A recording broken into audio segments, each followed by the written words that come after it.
Bonjour à tous. Alors, vous pouvez télécharger ce modèle sur le site web. On va voir comment l'utiliser et on va voir quelques effets de bord. Donc, pour l'utiliser, on va changer la source et la clé primaire pour le fichier CSV dans les paramètres. Donc, je vais dans les paramètres. Je change ici ma source pour, par exemple, vente par pays. Vente par pays, c'est ce fichier-là. C'est un fichier CSV dans lequel on va avoir ici l'ID qui se trouve là. La clé primaire, on va la changer pour l'ID comme ceci. Puis, je reviens dans Power Query, étape numéro 2, changer le nom de la clé primaire dans la première colonne de Power Query, en l'occurrence c'est celle-ci, ID ici, comme ceci, et finalement, actualiser, clic droit sur la table de la feuille requête, on devrait voir apparaître les données qui sont ici, j'actualise, parfait, donc j'ai bien les données qui se trouvaient là. Maintenant, je vais tester, je rajoute commentaire, A, B, C, je vais actualiser une deuxième fois, ça va me faire apparaître une deuxième colonne, c'est attendu, ça fait partie des... C'est, je crois, la seule chose que j'ai pas réussi à automatiser. Donc on va simplement la supprimer, et si je réactualise encore, eh bien elle a disparu. Donc il y a un petit tour de passe-passe de Power Query.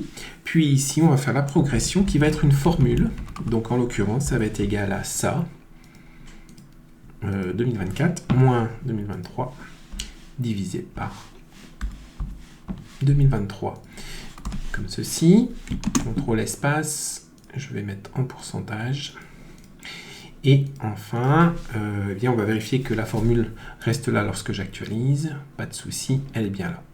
On va pouvoir maintenant faire un test, je vais revenir dans ce fichier-là, j'ajoute une nouvelle ligne ici et une nouvelle ligne ici, on va faire 0, Vancouver, moi ce sera plutôt USA, on va mettre 50 et 100. Je ne tiens pas compte des vides pour les progressions. Ça pourrait être une formule un peu plus améliorée. Ensuite, Belgique. 20 et 30. J'enregistre.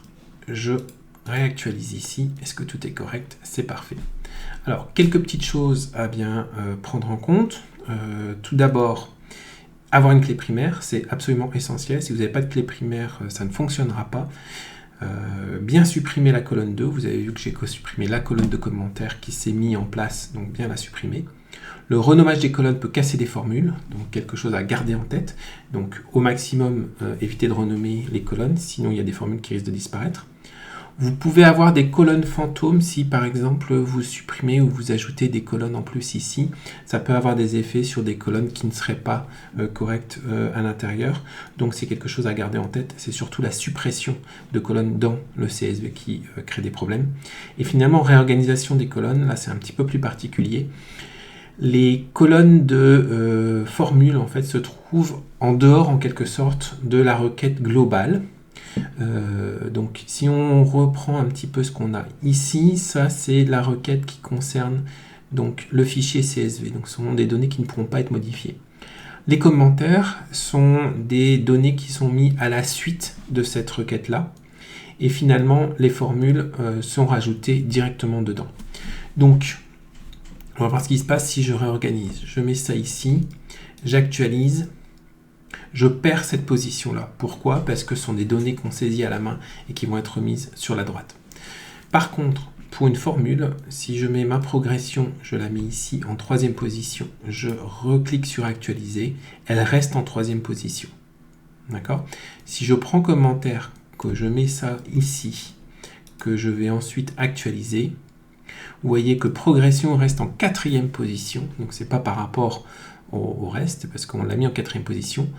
Il a ensuite repris le CSV et il a gardé d'abord la colonne de formule et il a remis les colonnes autour. Et finalement, commentaire, il l'a mis vers la droite puisque ce sont des valeurs qui sont saisies. Voilà, si vous avez des problèmes de réorganisation de colonne, c'est ce qui se passe. Donc, la formule se trouve sur la colonne dans laquelle vous la mettez. Donc, par exemple, ici, je la mets en cinquième colonne. J'actualise. Le commentaire qui sont les valeurs, eh bien, vont se trouver à droite de tout ce qui est CSV. Et donc, si je rajoute un deuxième commentaire ici, voilà, je vais faire une actualisation, je supprime la colonne en plus, comme ceci.